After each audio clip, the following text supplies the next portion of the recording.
नमस्कार दोस्तों। कभी सोचा है आपने कि कैसे एक छोटा सा मामूली सा शौक किसी को दुनिया के सबसे बड़े साइंटिस्ट्स में से एक बना सकता है? आज हम एक ऐसी ही कमाल की कहानी जानने वाले हैं, रिचर्ड ई ब्राइट की कहानी। एक ऐसा लड़का जिसकी तितलियों के पीछे की दीवानगी ने उसे साइंस की उन ऊंचाइयों तक पहुंचा दिया जो किसी सपने जैसा लगता है। जरा सोचिए, सिर्फ 22 साल की उम्र, इस उम्र में विज्ञान की दुनिया में तहलका मचा देना, एक ऐसी नई थ्योरी दे देना जो पुराने सारे आइडियाज को हिला के रख दे। रिचर्ड ई ब्राइट ने, जी हाँ, ठीक यही कर दिखाया था। और बात यही नहीं रुकी। उन्होंने और उनके कॉलेज के दोस्त ने मिलकर अपनी ये खोज दुनिया के एक टॉप साइंस जर्नल में छापी। मतलब ये कुछ ऐसा है जैसे कोई 15 साल का बच्चा अपने पहले ही मेजर लीग बेसबॉल मैच में होम रन मार दे। तो सवाल ये है कि वो यहाँ तक पहुंचे कैसे? चलिए पता लगाते हैं। तो ठीक है, चलिए इस कहानी में थोड़ा और गहरा उतरते हैं। देखिए, रिचर्ड एब्राइट का जो ये सफ़र है ना, वो किसी हाईटेक लैब से शुरू नहीं हुआ। नहीं, इसकी शुरुआत हुई थी उनके बचपन के एक सिंपल से शौक से, पेंसिल्वेनिया में। वो अपने माता पिता की इकलौती संतान थे, तो उन्होंने अपनी एक अलग ही दुनिया बसा ली थी। और इस दुनिया में क्या था? तितलियां थीं, पत्थर थे, पुराने जीवाश्म और सिक्के थे। मतलब उनका जुनून ऐसा था कि आप सोच भी नहीं सकते। दूसरी क्लास में पढ़ते पढ़ते उन्होंने अपने घर के आसपास मिलने वाली तितलियों की सभी 25 प्रजातियों को इकट्ठा कर लिया था। ये सिर्फ कलेक्शन नहीं था, ये दुनिया को समझने की एक जबरदस्त भूख थी। और देखिए, हर कामयाब इंसान की कहानी में कोई ना कोई हीरो होता है ना? रिचर्ड के लिए वो हीरो उनकी माँ थी। उन्होंने रिचर्ड की इस जिज्ञासा को बस देखा ही नहीं, उसे बढ़ावा दिया। टेलीस्कोप, माइक्रोस्कोप, कैमरे, सीखने के लिए जो भी चाहिए था वो सब ला कर दिया। वो सच में जानती थी कि सीखने की कोई उम्र या कोई सीमा नहीं होती। जब रिचर्ड तीसरी क्लास में थे तो उनके पिता का देहांत हो गया। उसके बाद तो उनकी माँ ही उनकी पूरी दुनिया बन गई। वो सिर्फ उनकी माँ नहीं थीं, वो उनकी सबसे अच्छी दोस्त थीं, उनकी लर्निंग पार्टनर थीं।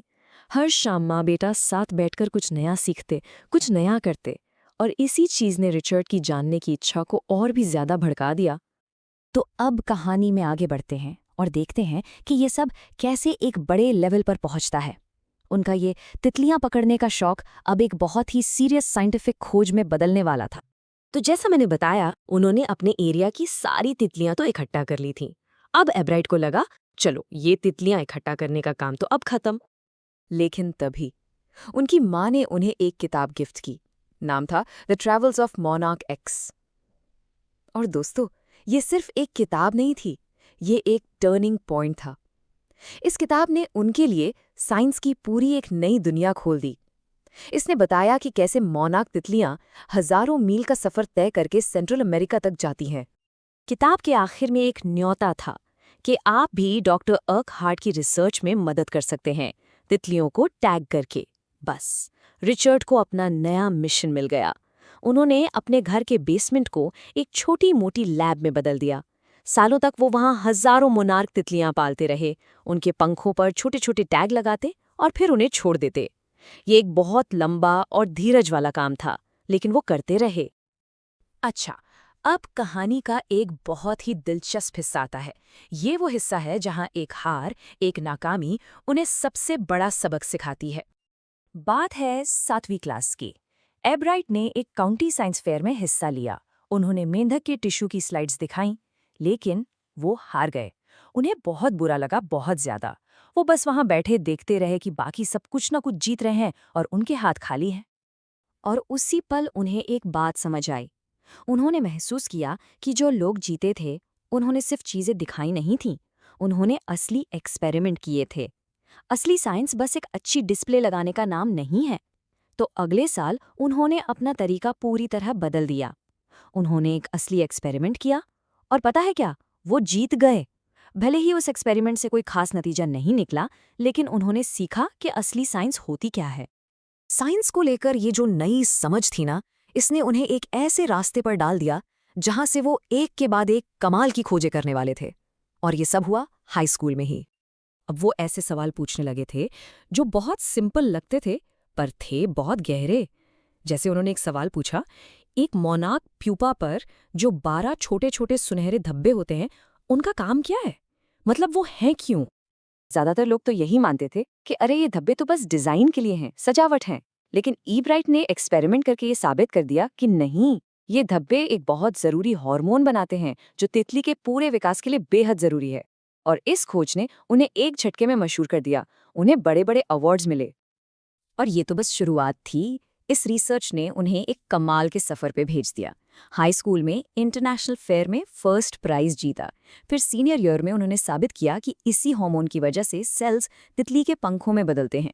फिर वो हार्वर्ड गए और वहां उन्होंने इस हार्मोन का पूरा केमिकल स्ट्रक्चर ही पता लगा लिया। और इसी सब काम से आखिरकार वो अपनी उस नई थ्योरी पर पहुंचे कि सेल्स अपने डीएनए को पढ़ते कैसे हैं। कमाल की बात है ना, तितलियों पर किया गया एक छोटा सा प्रोजेक्ट उन्हें बायोलॉजी की सबसे बड़ी पहेलियों में से एक के जवाब तक ले गया कि सेल्स यानी कोशिकाएं अपने डीएनए को कैसे पढ़ती हैं। आप जानते हैं, डीएनए तो जिंदगी का ब्लूप्रिंट होता है, और ये समझना कि सेल इस ब्लूप्रिंट को कैसे पढ़ता है, ये एक बहुत बड़ी खोज थी।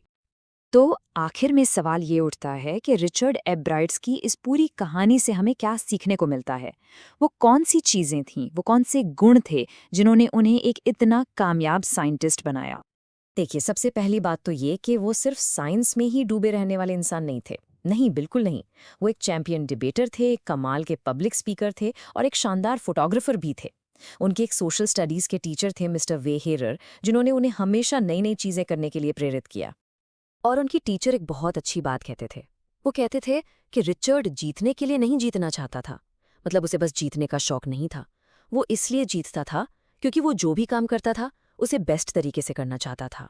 वो अपना बेस्ट देना चाहता था, बस।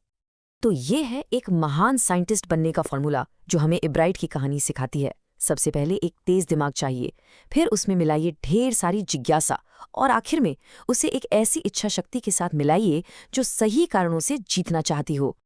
तितलियों पर एक किताब से शुरू हुई कहानी, और रिचर्ड ई ब्राइट ने अपनी वैज्ञानिक जिज्ञासा को कभी नहीं खोया। तो अब ये कहानी हमें आपके लिए एक सवाल पर छोड़ जाती है। आपकी वो तितली क्या है जिसके पीछे आप भागना चाहते हैं? वो कौन सा सवाल है, वो कौन सा जुनून है जो आपको सोने नहीं देता? अपनी इस जिज्ञासा को जिंदा रखिए, क्योंकि क्या पता आपकी अगली खोज ही दुनिया को बदल कर रख दे।